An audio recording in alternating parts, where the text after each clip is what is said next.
I hadn't spoken to my grandfather in 17 years when the call came that he died alone in his farmhouse deep in the Missouri Ozarks, where the hills fold into themselves like secrets keeping secrets. The lawyer's voice on the phone was clinical, detached, explaining that I was the only living heir to a property I'd only visited twice as a child, a place I remembered as all shadows and silence, where my grandfather moved through rooms like a ghost, already preparing for his own disappearance. My mother had severed ties with him before I was old enough to understand why, and when I asked about him as a teenager, her face would darken with something between anger and fear, and she'd simply say that some people choose their demons over their family. Now he was gone, and somehow, inexplicably, he'd left everything to me, the grandson who'd become a stranger, the inheritor of a legacy I never wanted and couldn't begin to understand. As I drove those winding Ozark roads, dense forest pressing in from all sides, I felt the weight of inheritance settling onto my shoulders like a hand from the grave, cold and insistent. The farmhouse emerged from the tree line like a relic from another century, its windows dark and watching, and I knew with absolute certainty that whatever waited for me, there would change everything I thought I knew about the man who died alone, and perhaps about the very nature of the world itself. The house smelled of old wood, tobacco, and something else, something animal and wild that didn't belong in human spaces. I moved through rooms filled with decades of solitary living, the accumulated debris of a hermit's existence, but it was the journals that stopped me cold. Dozens of them, leather-bound and filled with my grandfather's meticulous handwriting, covering every surface of his study like the obsessive documentation of a man trying to justify an impossible decision. The entries were encoded, fragments of a cipher I'd have to crack, but certain words appeared again and again in plain English: watching, feeding, protecting, hiding, brother. The furniture showed signs of hasty reinforcement, chairs with steel brackets, a bedroom door with 3 separate deadbolts installed from the outside, scratch marks on the hardwood floors that looked like they'd been made by something with claws the size of garden shears. I found receipts for industrial chains, veterinary antibiotics ordered in bulk, raw meat purchases that could have fed a kennel of dogs, except my grandfather never kept dogs. The barn loomed beyond the kitchen window, massive and medieval-looking with its reinforced doors and the heavy padlock that seemed less like security and more like a seal on a tomb. Every instinct screamed at me. To leave, to abandon this inheritance and whatever madness my grandfather had embraced in his isolation. But something stronger pulled me forward, the need to understand, to finally know what had been more important to him than his own family. I found the keys in a metal box beneath the floorboards of his bedroom, along with a single photograph, so faded I could barely make out the image. My grandfather as a younger man, standing in front of the barn, his hand raised as if gesturing to someone just outside the frame, his expression caught between joy and terrible sorrow. The journal entry taped to the back was dated but uncoded, written in a shaking hand that suggested either great age or overwhelming emotion. If you're reading this, then I'm gone, and you've chosen to look instead of run, which means you're braver or more foolish than I ever gave you credit for. What's in the barn isn't a monster, though the world would call it that. It's a soul, ancient and alone, and it's been my companion, my responsibility, and my greatest secret for longer than you've been alive. I failed your mother by choosing this. I know that now, but I couldn't fail him. Not after what I'd seen in his eyes that first night. Not after understanding what we'd done to his kind. What we'd taken from this world in our fear and our arrogance. You'll have to decide now what kind of man you are. The chains are for his protection, not ours. The locks are to keep the world out, not to keep him in. And if you open that door, you become the keeper of something the world isn't ready to remember. The barn door opened with a sound like a sigh, and the smell hit me first. Earth and fur and something older than memory, something that belonged to forests before they had names, The chains led down through a concealed trapdoor to a cellar I never knew existed, and as I descended those stairs with my flashlight cutting through darkness thick as water, I heard it breathing, slow, deliberate, the breath of something massive and alive and waiting. My hands shook as I reached the bottom, as the light found the reinforced walls, the careful arrangements that spoke of decades of cohabitation, and then the beam landed on the corner where shadow became solid, where yellow eyes opened and fixed on me with an intelligence that froze the blood in my veins. It moved forward into the light, and I saw what my grandfather had hidden, what he'd protected, what he'd chosen over everything else. A creature that shouldn't exist, massive and scarred, its body caught between wolf and man, its face a nightmare rendered in fur and fangs. But its eyes, God help me, its eyes were human, filled with a sorrow so profound I felt tears on my own cheeks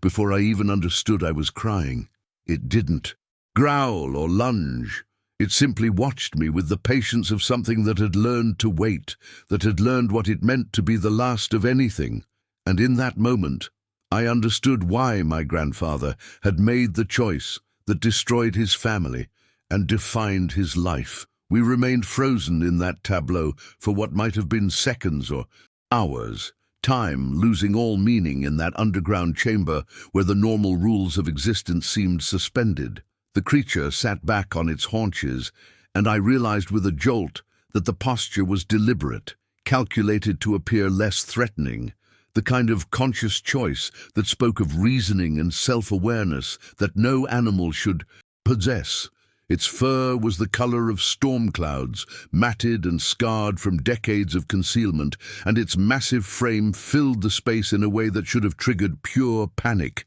Yet something in its stillness, in the way it kept its clawed hands visible and open, communicated intention, even reassurance. I noticed then the details my grandfather had arranged: the heavy blankets folded in the corner, the stack of books with worn spines suggesting they'd been handled repeatedly, the crude drawings pinned to the walls depicting forests and stars, and figures that might have been memories or dreams. This wasn't a cage or even a shelter. It was a home, shared space between two beings who'd somehow found companionship in their mutual isolation from a world that had no place for either of them. The creature's chest rose and fell with breaths that seemed to carry the weight of centuries, and when it shifted slightly, the chains attached to reinforced bolts clinked with a sound that made my heart break. Not restraints to hold a monster, but a compromise, a way for my grandfather to promise the world above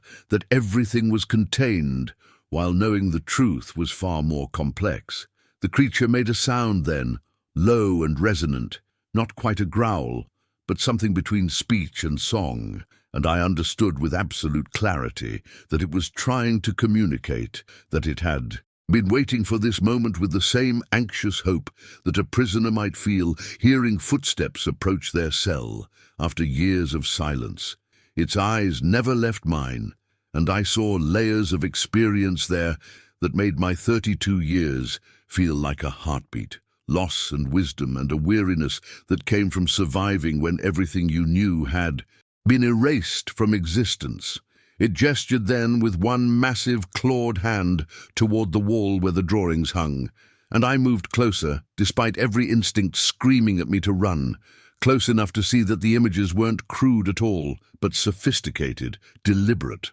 the work of intelligence expressing itself through the only medium available. There were maps of territories that no longer existed, portraits of others like itself, rendered with the precision of someone documenting their own extinction, and symbols I couldn't decipher but recognized as language, as the written record of a culture that had been forgotten or deliberately erased. The creature watched me examine its work, and I felt the intensity of its attention like heat on my skin. This being who had been denied voice and form and recognition for so long that my simple act of bearing witness felt like absolution. I reached out slowly, my hand trembling, not to touch but to show willingness, to demonstrate that I saw it as something beyond threat or curiosity, and the creature responded by pressing one massive palm against the dirt floor between us. Not aggression,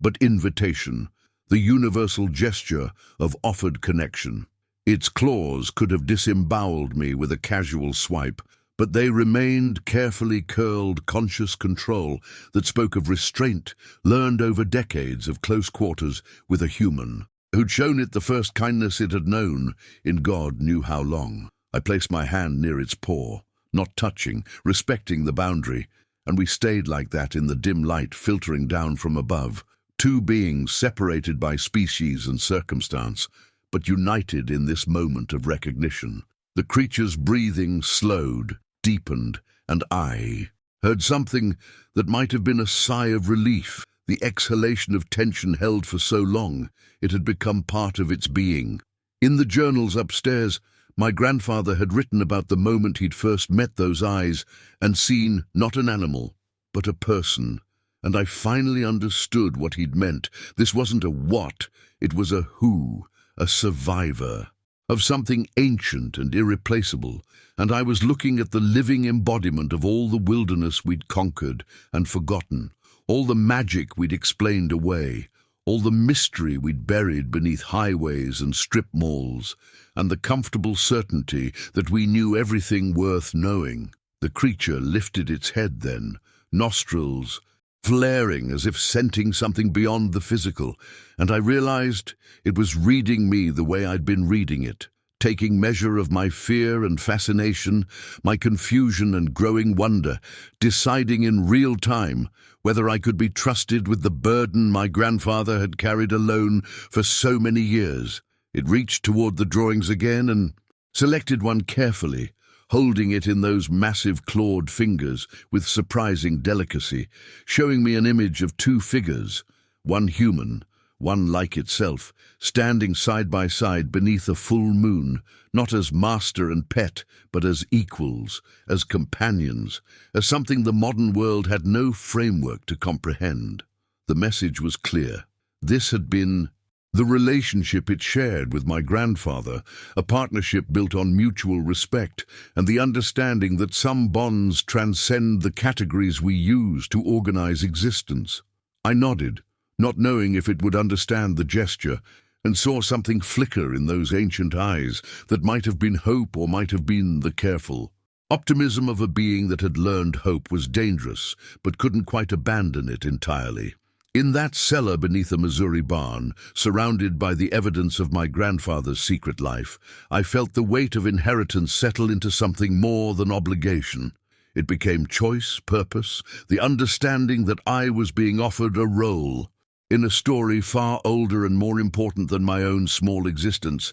and that everything I did from this moment forward would either honor what my grandfather had protected or betray it to a world that had already proven what it did with things it couldn't understand or control. I spent the next 3 days locked in that house, barely eating, consumed by my grandfather's journals, as if they contained the key to my own survival, rather than just explanations for what waited below. The entries began matter-of-factly enough: weather observations, crop yields, the mundane record-keeping of a man who'd chosen solitude over society. But in late October of 1983, the handwriting changed, became urgent, almost frantic, describing something he'd found bleeding in a ravine after hearing what he'd assumed was a wounded bear. He'd gone out with his rifle and a first aid kit scavenged from his army days, expecting to put down an animal too injured to survive, but found instead something that made him question every certainty he'd built his understanding of the world upon. The creature had been caught in an illegal trap, its leg nearly severed, and my grandfather wrote about the moment their eyes met with the reverence some men reserve for religious conversion. How he'd seen intelligence and pleading and resignation all at once, how it hadn't fought him when he'd worked to free the mangled limb, as if it understood he meant help rather than harm. He'd fashioned a stretcher from branches and canvas, somehow managed to move 300 pounds of dying cryptid back to his property, and converted the storm cellar into a surgical theatre using veterinary supplies and a knowledge of field medicine that had kept men alive in Vietnam. The entries from those weeks were clinical, focused, cataloguing infections fought, fevers broken, the agonizingly slow process of coaxing a creature back from the edge of death while knowing that success would present problems he had no framework for solving. But it was the later entries that undid me, the ones where my grandfather's precise handwriting gave way to wonder and something approaching joy, describing how the creature had begun to heal, how it watched him with increasing curiosity rather than fear, how it started responding to his voice and presence, the way you might describe a friendship forming. He wrote about the night it first tried to communicate, scratching symbols in the dirt floor that he'd initially dismissed as random marks until he realized they repeated, that they formed patterns, that they represented concepts the creature was desperately trying to convey. My grandfather had been a code breaker during the war, and he approached this new language with the same methodical patience, documenting symbols and testing theories, slowly building a vocabulary of shared meaning. The creature drew its history in images that took weeks to fully comprehend, a time when its kind had lived in the deep forests, moving with the seasons, occasionally crossing paths with the indigenous peoples who'd regarded them not as monsters but as elder cousins, beings to be respected and left undisturbed. There had been dozens once, family groups with territories spanning from the Ozarks to the Appalachians, but westward expansion and industrialization had destroyed their habitats and transformed them from legends honored into threats to be eliminated. The creature was the last of its bloodline, the sole survivor of a systematic extermination it had witnessed over the course of a century, carrying memories of parents and siblings and an entire way of existence that had been erased as thoroughly as the wilderness itself. My grandfather made the decision consciously, deliberately, writing out his reasoning as if arguing with himself, or perhaps justifying what he knew others would consider madness.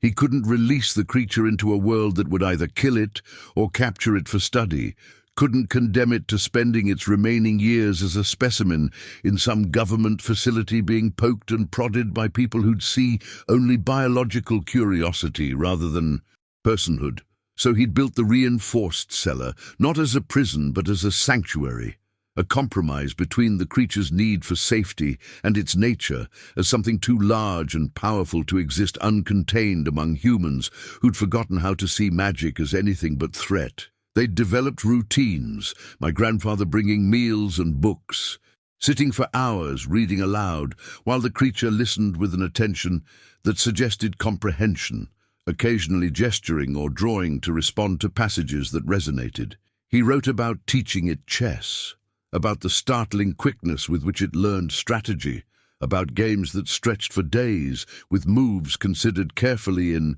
the dim light. The entries became less about the creature as subject and more about a companion, someone whose presence had transformed my grandfather's self-imposed exile from lonely penance into something approaching contentment. And I understood then what I'd been looking at in that cellar, not the evidence of a man who'd lost his mind, but the careful documentation of someone who'd found unexpected grace in the last place anyone would think to look. I went back down on the fourth morning, my head full of history, and my hands shaking with the weight of inherited responsibility, and found the creature waiting in the same position, as if it had known I'd return, as if it had spent the interval preparing for whatever came next. It gestured immediately to a new drawing, this one showing a landscape I recognized from my grandfather's descriptions. The ravine where they'd first met, rendered with such precise detail that I understood the creature was offering me its origin story,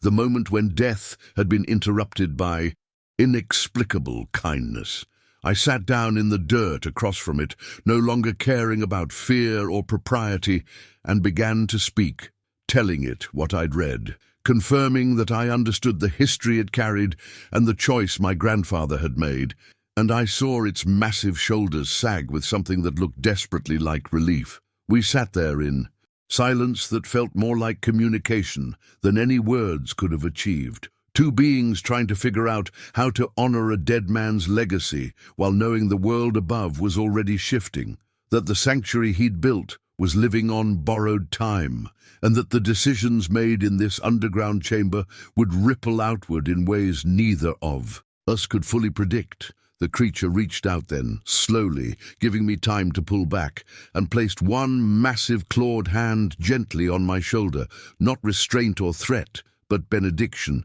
acceptance, the weight of trust settling between us like a covenant neither of us had asked for, but both of us recognized as binding. The creature withdrew its hand and moved to the far wall where my grandfather had mounted sheets of plywood, their surfaces covered in layers of drawings that formed a palimpsest of communication spanning decades. It selected a piece of charcoal from a coffee can with surprising delicacy, those massive clawed fingers capable of precision that contradicted every assumption about what hands like that should be able to accomplish, and began adding to the existing artwork with strokes that were deliberate and practiced. I watched as it rendered a forest scene, not the scraggly second-growth timber that covered the property now, but something older, more primal. Trees drawn so tall they seemed to pierce the sky itself, and beneath their canopy figures moved, creatures like itself, but smaller, younger, arranged in what was unmistakably a family group. It tapped the drawing, then placed that same hand over its chest, the meaning so clear it needed no translation. This was memory. This was what had been lost. This was the loneliness that had predated even my grandfather's intervention. The creature drew more scenes across the following hours, while I sat transfixed, watching an entire civilization emerge in charcoal and compressed history, showing me seasonal migrations and gathering places, depicting moments of what could only be called ceremony, rituals performed under full moons in clearings that probably existed now only as parking lots or strip malls. What struck me most wasn't the artistry, though that alone would have been remarkable, but the intentionality behind each image, the way the creature was constructing a narrative specifically for me, trying to bridge a gap of understanding that was both cultural and species-wide. It drew humans too, but not as threats initially. There were images of its kind watching indigenous hunters from tree lines, of parallel existences that occasionally intersected in moments of mutual acknowledgement and respect, territorial boundaries honored on both sides without need for enforcement. Then the images darkened, and I watched the story turn toward tragedy, rendered in stark visual terms. Settlers with guns, forests falling to axes and saws, the creatures retreating deeper into shrinking wilderness, while their numbers dwindled from dozens to handful to nearly none. The creature drew one image that made my throat tighten, a smaller figure, clearly young, caught in steel jaws, while a larger one tried desperately to free it, and I understood I was looking at the creature's final memory of family, the moment that had left it wandering alone through a world that no longer had space for what it was. It turned to look at me then, and I saw my grandfather had been right about those eyes, how they carried something that transcended animal awareness and pushed into territory we'd reserved exclusively for ourselves. The capacity for grief that came from understanding loss, not just instinctively, but philosophically. I started bringing my own materials down, better drawing supplies, photographs from my grandfather's albums, books I thought might interest a mind that had spent 60 years learning from a single teacher. The creature absorbed everything with voracious curiosity, studying photos of cities and oceans and human faces with an intensity that suggested it was memorizing not just images, but entire concepts of a civilization it had observed only from the margins. We developed our own vocabulary beyond the drawings, a system of gestures and expressions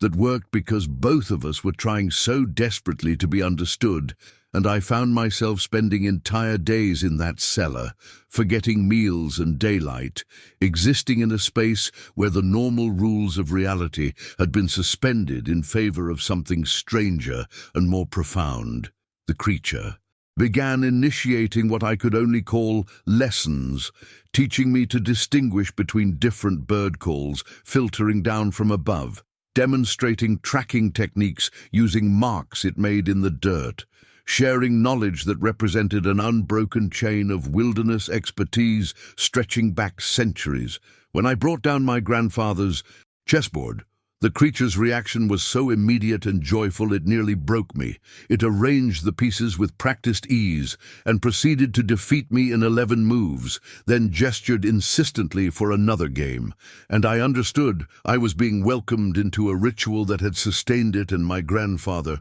through years of isolation. But it was the music that finally shattered the last walls between us when I brought down an old transistor radio and found a classical station, watching as the creature moved closer to the speaker with almost religious reverence, its massive body swaying slightly to Beethoven in a way that spoke of prior exposure and deep appreciation. It began to hum, a sound that started low in its chest and built into something that wasn't quite melody, but contained emotional resonance that needed no translation, and I found myself humming with it, two voices from opposite ends of evolutionary history, finding harmony in the darkness. The creature reached out again, and this time I met it halfway, my hand looking absurdly small against its palm, and we stayed like that while the music played, connected by touch and sound and the shared understanding that what was happening in this hidden chamber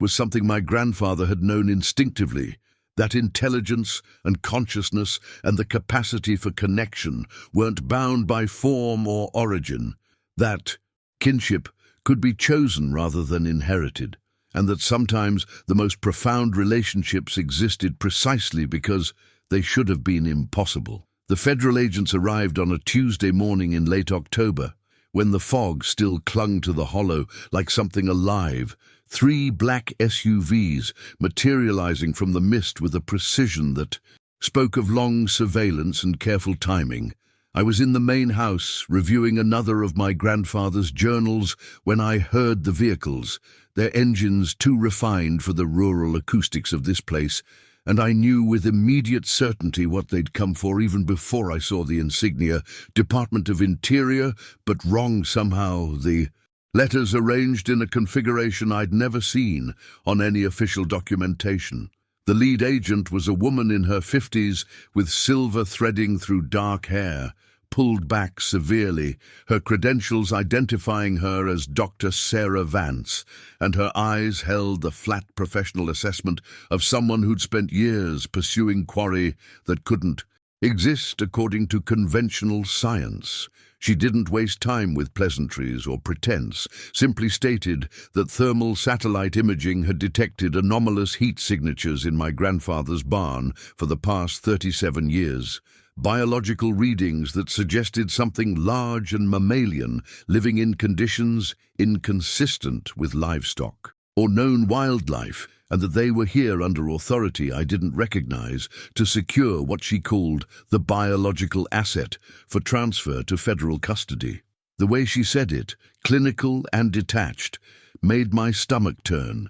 reducing a being of intelligence and emotional complexity to the language of inventory management, as if the creature in the cellar was equipment to be catalogued, rather than a consciousness that played chess and wept at music. I stood blocking the barn entrance, while agents fanned out across the property with equipment that looked military in origin, thermal scanners and motion detectors, and something that resembled ground-penetrating radar, their movements coordinated. Through earpieces that crackled with technical jargon I only partially understood. Dr. Vance explained with the patience of someone accustomed to dealing with civilians who couldn't grasp the scope of what they'd stumbled into, that their division had been tracking cryptid phenomena since the 1950s, that there were facilities beneath Yellowstone and the Everglades and deep in Alaska where specimens were kept for study, preservation, and what she termed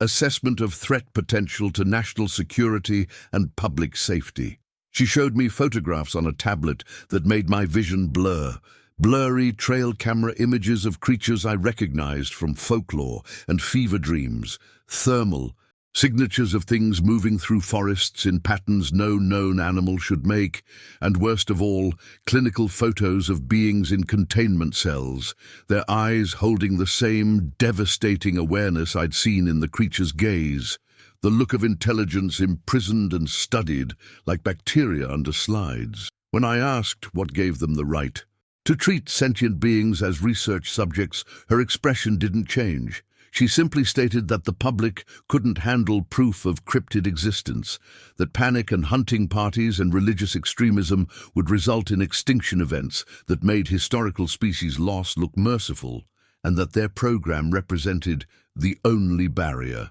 between creatures like mine and total annihilation at humanity's hands. The creature knew something was wrong. Before I made it back to the cellar, I could hear it moving restlessly below, agitated in a way I'd never witnessed, its breathing coming in sharp bursts that suggested stress moving toward panic. When I descended the stairs, it was pacing, the perimeter of its space with movements that were distinctly predatory. The docility I'd grown accustomed to stripped away to reveal something more primal and dangerous. And those human eyes were wild now, with the trapped animal knowledge that the world it had hidden from for decades had finally found it. I tried to explain through our improvised language what was happening above, but the creature understood better than I could articulate. It moved to the wall of drawings and placed one massive hand over the images of steel traps and fallen family, then gestured upward toward the agents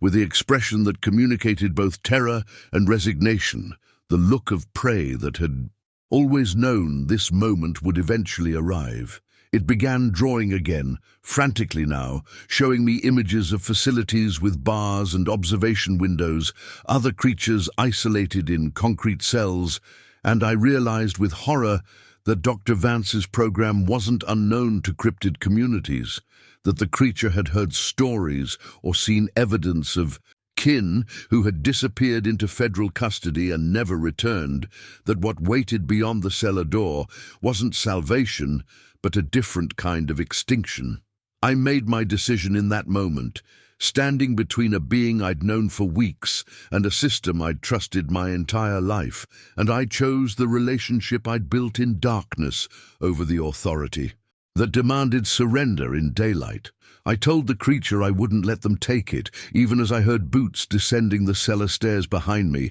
even as Dr. Vance's voice cut through the cellar air with clinical precision, explaining that their division had been documenting Dogman encounters since the mid-1960s, when a forestry team in Michigan discovered tracks that shouldn't exist, and 3 men went missing in circumstances that defied natural predation patterns. She brought up files on her tablet as agents secured the perimeter above, showing me a map of North America covered in red pins, concentrated through the Great Lakes region, the Ozarks, and Pacific. Northwest, each marker representing a verified sighting that had been investigated, documented, and systematically suppressed through witness intimidation and evidence confiscation that made my grandfather's secrecy seem prescient rather than paranoid. The data was overwhelming, hundreds of encounters spanning decades, patterns of migration and territorial behavior that suggested not random anomalies, but an established population living in the margins of human expansion, intelligent enough to avoid detection, but not numerous enough to survive without intervention. She explained that her team had recovered 3 specimens over the years, injured or aged individuals who couldn't evade capture, and that 2 had died in containment despite every effort at preservation, while the 3rd remained in a facility beneath Denali, where it hadn't communicated or drawn or shown any sign of higher cognition in 17 years, existing in a state she described as catatonic grief. The way she spoke about it, academic and measured, made me realize the fundamental disconnect. She genuinely believed she was conducting conservation work, preserving species on the brink of extinction, unable or unwilling to recognize that consciousness in captivity isn't preservation, but torture, wearing the mask of science. The creature had gone absolutely still during her recitation, those devastating eyes fixed on the tablet images with an intensity that suggested recognition. And when Dr. Vance showed a photograph of the Denali specimen, a massive male with grey threading through dark fur, staring at nothing through reinforced glass, the creature made a sound I'd never heard before, something between a whimper and a howl that resonated in my chest like physical pain. It moved toward the screen with one hand extended, touching the image with a gentleness that was heartbreaking in its tenderness, and I understood with sickening clarity that the imprisoned specimen wasn't a stranger, but kin, possibly family, someone this creature had known before isolation and captivity had erased, whoever they'd been. Dr. Vance watched this interaction with what I assumed she thought was professional detachment,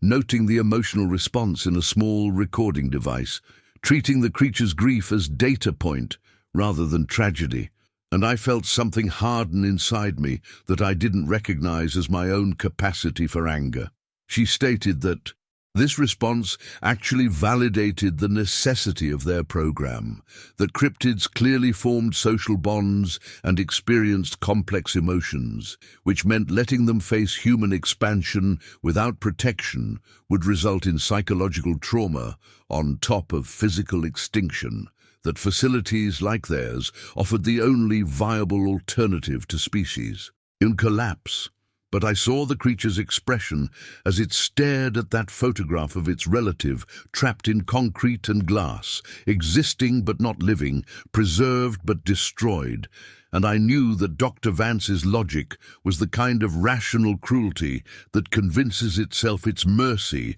while inflicting suffering in the name of salvation. She revealed then the scope of what my grandfather had been hiding from, pulling up classified documentation that detailed a network of containment facilities across federal lands, each housing specimens of creatures that officially didn't exist. Wendigos in the Boundary Waters, something called a sheep squatch in Monongahela, even grainy footage of what she identified as a juvenile Sasquatch in Olympic National Park, all monitored and studied and kept from public knowledge through layers of security clearance that went higher than civilian oversight could reach. The program operated under the logic that humanity's inability to coexist with predators it understood meant creatures of intelligence and power would be hunted to extinction within months of confirmed discovery, that religious fundamentalists would demand eradication, and trophy hunters would turn them into prizes, and scientists would vivisect them for academic glory until nothing remained but museum specimens and folklore. Dr. Vance insisted their approach, however imperfect, represented the only realistic chance these species had for survival in a world that had demonstrated repeatedly it couldn't handle biodiversity that challenged human supremacy. She showed me budgets for habitat construction and veterinary care, protocols for enrichment and welfare monitoring, evidence that they genuinely believed they were conducting ethical work, even as the creature beside me radiated the trapped animal desperation of something that would rather die free than live in the most compassionate cage ever constructed. The journals my grandfather had encrypted suddenly made terrible sense. He hadn't just been hiding a creature from discovery, but protecting it from a system that called imprisonment, conservation, and isolation protection, that reduced beings of consciousness to biological assets requiring management rather than neighbors deserving autonomy. His final entries referenced rumors he'd heard through veteran networks of cryptids disappearing from traditional territories, thermal readings in national parks where public access was suddenly restricted, and his growing certainty that staying hidden was the only true protection he could offer, something the federal government had decided to save whether it wanted salvation or not. I looked at the creature, still staring at that photograph of its imprisoned relative, and saw my grandfather's fear validated, saw the future Dr. Vance offered with her clinical compassion and sophisticated facilities, and I knew that some extinctions were worse than death, that there were fates more terrible than being the last of your kind, if being saved meant losing everything that made survival worth enduring. The question wasn't whether the government's program extended these creatures' existence. The question was whether existence without autonomy, without wilderness, without the possibility of living rather than merely being kept alive, constituted the kind of salvation that justified the cost, or whether my grandfather had been right all along, that the most dangerous threat these beings faced wasn't hunters or habitat loss, but the well-intentioned machinery of preservation that would love them to death in the name of keeping them safe. The standoff crystallized in the underground space with the kind of tension that made the air feel solid. Federal agents positioning themselves at strategic points while the creature pressed against the far wall of the cellar, its massive frame coiled with barely contained energy that made everyone's hands drift toward weapons they probably knew would be inadequate against something that had survived decades of careful hiding. I positioned myself between Dr. Vance and the creature,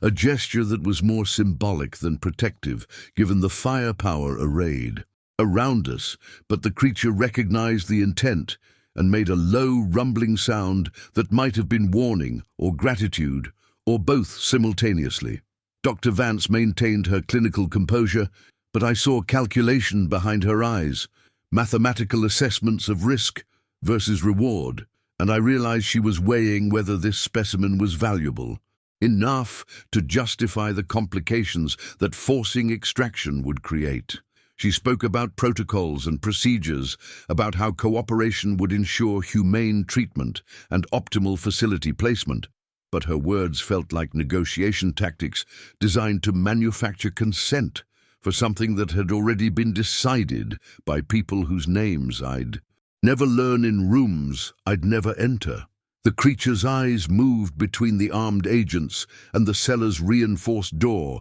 with the trapped focus of something measuring distances and calculating odds, and I felt the terrible possibility that it might choose to fight its way to freedom, even knowing the attempt would be suicide, that years of docile cooperation with my grandfather's protection might shatter the moment it understood captivity was the only future being offered. I tried reasoning with Dr. Vance, arguing that the creature's obvious intelligence and communication ability proved it deserved recognition as a sentient being with rights, rather than classification as wildlife requiring management, but she countered that human legal frameworks had no mechanism for granting personhood to species science didn't acknowledge existed, that without formal discovery and taxonomic classification, these beings occupied a legal void where conservation law was the only protection available. She wasn't wrong in her logic, which made the trap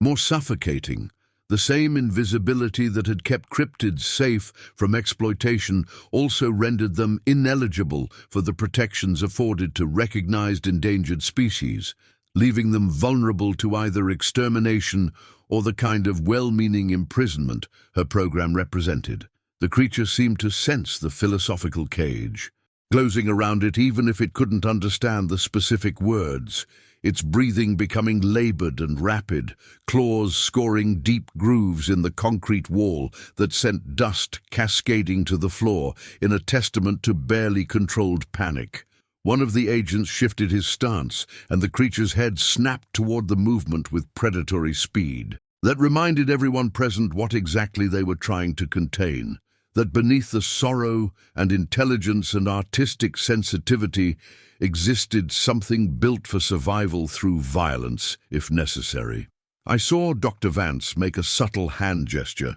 and the agents adjusted their positions, creating what I recognized as an encirclement pattern, designed to overwhelm rather than confront directly, and I knew we were approaching the moment where words would fail and force would become inevitable unless something changed the fundamental equation. The creature's agitation intensified as it recognized the tactical repositioning, its body language shifting from defensive to something more primal, muscles bunching and releasing in patterns that suggested imminent action, and I realized, with horror, that it was preparing to charge not toward escape, but toward me, that it had decided protecting my grandfather's grandson was worth dying for in a gesture of loyalty that transcended species and reason. I shouted for everyone to stop, moving, my voice cracking with desperation that was undignified and completely genuine. And for one suspended moment, the entire scene froze, as if my panic had somehow paused time itself. The creature's eyes locked with mine, and I saw the question there. The terrible need to know whether I was asking it to surrender or giving it permission to fight, whether my grandfather's legacy meant imprisonment or death, because those appeared to be the only options remaining. Dr. Vance was speaking into a radio, calling for additional containment resources, and I understood we'd crossed some threshold where her scientific detachment had given way to operational priority, where the creature had transformed from specimen to threat requiring neutralization. The weight of my grandfather's decades-long secret pressed down on me with crushing force. The realization that every day he'd fed and protected and hidden this being had been leading inexorably to this moment, that his death had simply delayed rather than prevented the confrontation he'd feared most. And now the choice he'd avoided through isolation and secrecy had become mine to make, with armed federal agents and a terrified cryptid waiting for me to decide who deserved my loyalty more. The creature moved then, not toward violence, but toward something worse, resignation. It slowly lowered itself into a crouch that wasn't submission but preparation, gathering its massive frame into a compact shape that reminded me of photographs I'd seen of prisoners awaiting transport, condemned animals accepting inevitable captivity because continued resistance would only prolong suffering or endanger others. The intelligence in its eyes hadn't dimmed, but something essential had broken. Some final thread of hope or autonomy, snapping under the weight of federal authority and inescapable logistics, and watching that psychological surrender felt more obscene than any physical restraint could have been. It extended both hands forward in an unmistakable gesture that transcended language. Not surrender to Dr. Vance's program, but sacrifice for my safety, offering itself as compensation for whatever mercy or protection it believed I'd need after this confrontation ended. Dr. Vance recognized the shift immediately, her posture relaxing fractionally as she murmured into her radio that voluntary compliance had been achieved, and I hated her and myself and my grandfather's impossible legacy with equal intensity, because we'd collectively created a situation where a sentient being's best choice was trading freedom for the slim hope that captivity might be survived. The creature rose from its crouch with terrible dignity, moving toward the agents with steps that were measured and deliberate rather than defeated, each footfall resonating through the concrete cellar like a countdown to something irrevocable. And I understood with sick clarity that this wasn't surrender at all, but conscious choice, the kind of decision that required intelligence and empathy and courage that most humans never demonstrated in their entire lives. Its eyes never left mine as it approached the perimeter the agents had created, and in that gaze I saw my grandfather reflected. Decades of quiet mornings and shared silence and wordless trust that had built a bond stronger than fear or self-preservation,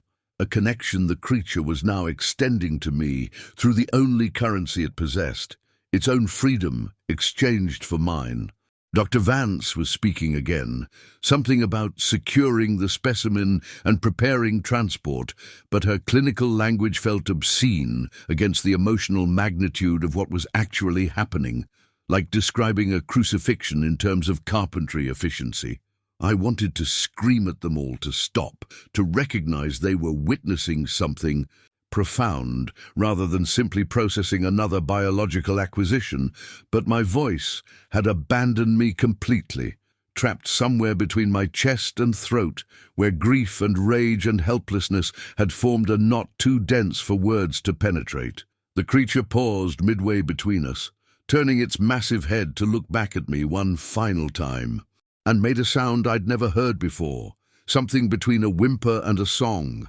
mournful and beautiful and utterly heartbreaking in its complexity. Dr. Vance stepped forward then, her hand raised in what might have been either caution or greeting, and for the first time her professional mask slipped enough to reveal genuine emotion underneath. Not pity exactly, but something closer to reverence, as if she too recognized that standard protocols were inadequate for what was actually transpiring in this underground space. She spoke directly to the creature, her voice stripped of clinical detachment, telling it that she understood its choice and promising it wouldn't be wasted, that the sacrifice it was making would matter in ways neither I nor it could fully comprehend yet, and I saw the creature's posture shift slightly, as if her words had registered not just as sound, but as meaning. The agents lowered their weapons incrementally, responding to some signal I couldn't perceive, and the atmosphere transformed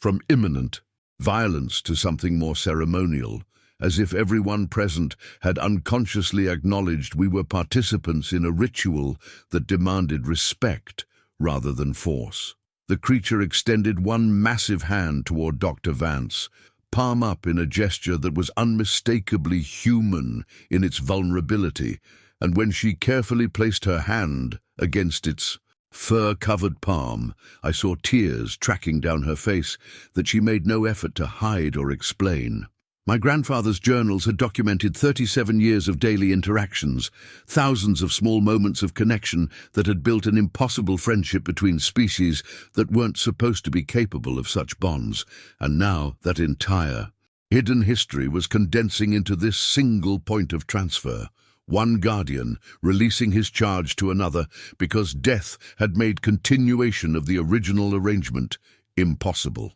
The creature moved toward the cellar stairs, with Dr. Vance walking beside it rather than herding it, their strange procession ascending into the barn's upper level where morning light filtered through gaps in the weathered walls, and I followed in a daze that felt like grief and birth happening simultaneously, like witnessing both an ending and something else I couldn't yet name. The agents formed a loose escort rather than a containment perimeter, their weapons holstered now as if they too had been transformed by whatever had occurred underground, converted from tactical operators into something closer to honor guard, accompanying a dignitary rather than prisoners transporting a capture. As we emerged into the barn proper, I saw how the creature's eyes moved across the familiar space with what looked like nostalgia, taking final inventory of the place that had been both sanctuary and prison for longer than I'd been alive,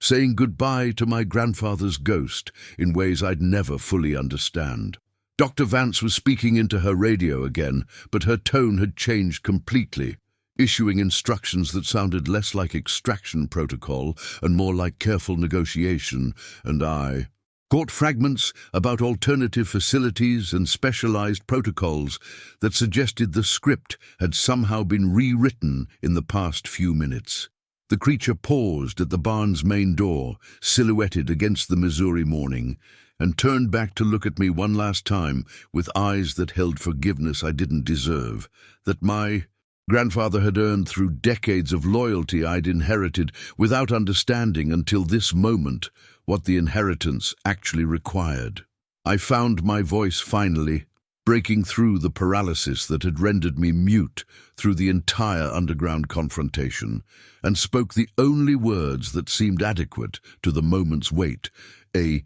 promise that I would remember, that the story wouldn't end with capture or classification, that what my grandfather had protected wouldn't be forgotten just because it was being taken somewhere I couldn't follow. The creature dipped its massive head in acknowledgement, a gesture that might have been nod or bow or simply exhausted acceptance, and then Dr. Vance did something that shattered every assumption I'd constructed about her motivations and the program she represented. She turned to face me directly, stepping away from the creature and the agents, and spoke words I never expected to hear from someone I'd mentally categorized as adversary rather than ally, telling me this had never been about imprisonment, that everything I'd feared about government facilities and experimentation was deliberate misdirection, designed to protect something far more important and fragile than one individual creature's freedom. Her revelation hit like cold water,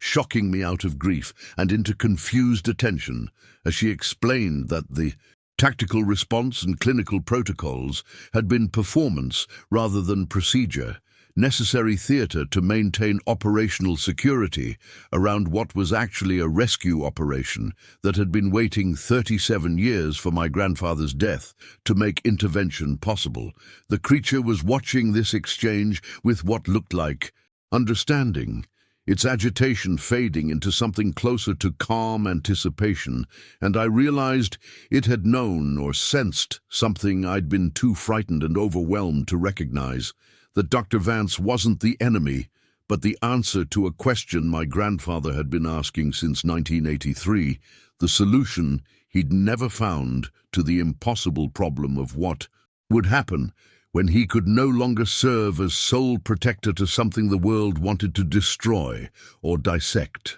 Dr. Vance gestured toward the convoy of vehicles parked beyond the barn, but instead of the armored transports I'd assumed were waiting, I saw modified RVs and wildlife trailers that looked more suited to conservation work than military operations. And she explained that the thermal satellites and monitoring systems had never been about containment, but about protection, tracking not just this property, but dozens of similar locations across the continent where the last fragments of impossible species had found human guardians willing to risk everything for their survival. The classified program she represented wasn't what I'd imagined. Not laboratories and dissection tables, but a network of wilderness reserves established secretly within existing federal lands, places where cryptids could live without human interference beyond the minimal support necessary to prevent extinction, sanctuaries hidden inside national parks and military reservations where public access was already restricted and anomalous activity could be explained away through official channels. She told me about others like my grandfather, solitary individuals who'd stumbled into guardian roles through chance encounters and moral clarity, people who'd chosen protection over profit or fame, and in doing so had become part of an accidental resistance against humanity's impulse to destroy what it couldn't understand or control. The creature was listening to all of this with visible attention, its ears tracking her voice with the focus I'd seen in my grandfather's descriptions of their early communication attempts, and I understood that Dr. Vance was speaking to both of us simultaneously, offering explanation and reassurance in equal measure. My grandfather's journals had contained encrypted sections I'd never managed to decode, passages that now made sudden sense as cautious attempts to document contact with others in this hidden network, reaching out across isolation to find community among fellow keepers of impossible secrets. The fiction of governmental threat had been necessary misdirection, she explained, because the real danger came not from official programs, but from private interests. Corporations and collectors willing to pay fortunes for cryptid specimens, organizations that monitored government communications, and would have exploited any official acknowledgement of these creatures' existence. The senior agent produced a tablet from her vehicle, pulling up satellite imagery and geographical data that showed the reserve where the creature would be relocated. Thousands of acres of protected wilderness in the Pacific Northwest, terrain rugged enough to deter casual intrusion and remote enough that the handful of cryptids living there could exist without constant human observation beyond perimeter monitoring to prevent outside interference. She zoomed in on thermal signatures that showed multiple large forms moving through old-growth forest and told me these were others of the Dogman's kind, survivors that had been quietly rescued from situations similar to my grandfather's over the past 4 decades, relocated before death or discovery could expose them to more dangerous attention than her program represented. I saw the creature move closer to the screen, its breathing quickening as it studied the images with unmistakable recognition and longing, and realized it was seeing its own kind for the first time in how many years or decades. Evidence that it wasn't the last of its bloodline after all, but simply the most isolated, separated from its people by my grandfather's well-intentioned but ultimately inadequate protection. Dr. Vance explained that integration wouldn't be immediate or easy, that the creature would need time to remember or learn social behaviors it had been denied during decades of solitary confinement with only human companionship, but that the reserve had protocols and patience for exactly this kind of rehabilitation, gentle reintroduction to community that honored trauma while facilitating healing. She looked at me with unexpected compassion and said that I could visit, that the reserve maintained a small research station staffed by people who understood what guardianship actually meant, that my grandfather's legacy didn't have to end with separation, but could continue as witness to recovery rather than captivity. The creature made that complex sound again, the one between whimper and song, but this time it carried different emotional weight, not grief, but something closer to hope mixed with fear.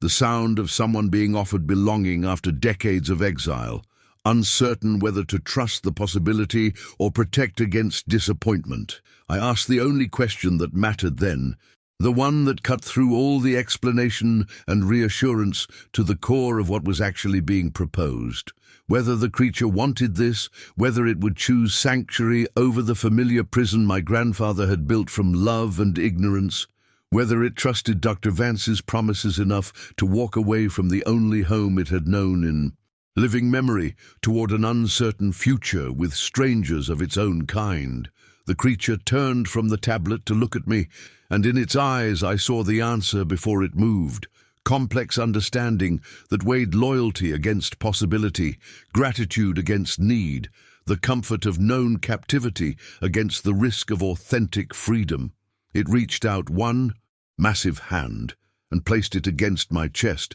directly over my heart, holding it there with gentle pressure that communicated more than language ever could, and I felt the steady rhythm of its palm rising and falling with my breathing, synchronizing our bodies in momentary unity that felt like both goodbye and blessing. Then it stepped back, turned toward the modified transport trailer, and walked forward with the same measured dignity it had shown in the cellar, choosing not surrender this time, but something infinitely braver, the courage to leave safety for uncertainty, to trust that connection might still be possible after decades of isolation, to believe that home could be something other than the cage that love had built. Dr. Vance nodded to her team, and they moved to accompany the creature, their movements respectful and careful as they guided it into the trailer that had been specially configured with space and comfort rather than restraints. And I saw through the open door that the interior looked more like an animal sanctuary, transport than a prison, padded surfaces and open space that suggested they'd done this before and learned how to do it right. As the convoy prepared to depart, Dr. Vance handed me a secure phone and a set of coordinates, telling me the research station would expect me whenever I was ready to visit, that my grandfather's journals would be valuable to their documentation efforts, that the story of this 37-year guardianship deserved to be preserved, even if it could never be publicly told, and that the creature I'd known for barely 24 hours had asked for me in its own way, through gestures she'd learned to interpret after years of working with cryptids who communicated outside human language. She explained that I was being offered a choice my grandfather never had, to remain connected rather than isolated, to be part of a community of keepers rather than sole guardian of an impossible secret, to transform inherited burden into purposeful collaboration with others who understood what it meant to stand between ancient beings and a modern world that had no category for their existence. I watched the convoy pull away from the farm, dust rising behind the vehicles as they navigated the rutted drive toward the main road, and felt the weight of my grandfather's legacy settle across my shoulders, not as crushing obligation, but as strange privilege, the honor of being trusted with knowledge that most of humanity would never believe and shouldn't possess, the responsibility of bearing witness to survival against extinction, odds that should have been insurmountable. The empty barn behind me contained evidence of 3 decades of daily care and feeding, the infrastructure of devotion my grandfather had built to protect something he'd found broken and chosen to heal rather than exploit. And I understood finally that love sometimes looked like chains and locked doors when the alternative was annihilation, that my grandfather had done the best he could with impossible circumstances and zero support, building sanctuary from ignorance and determination, because no other option existed until now. I spent 3 months settling my grandfather's affairs and preparing the property for its new purpose before I made the journey to the coordinates Dr. Vance had given me, driving northwest through changing landscapes until pavement gave way to forestry roads, and eventually to unmarked trails that required the 4-wheel drive vehicle the research station had sent to meet me at the last town with actual addresses. The research station itself was invisible until you were practically on top of it, buildings designed to blend into the forest canopy and minimize human footprint, staffed by perhaps a dozen people who moved between scientific observation and something closer to reverent stewardship, biologists and cryptozoologists who'd abandoned conventional careers for the privilege of studying beings that officially didn't exist. They greeted me like family, because in their world, I was family, part of the scattered network of keepers and witnesses who formed a secret society built on shared impossible knowledge, and they spoke my grandfather's name with respect because his journals had already been studied and his methods incorporated into their understanding of long-term cryptid care. Dr. Vance met me at the main building and explained that the creature had been struggling with integration, that decades of isolation had left psychological scars that made connection with its own kind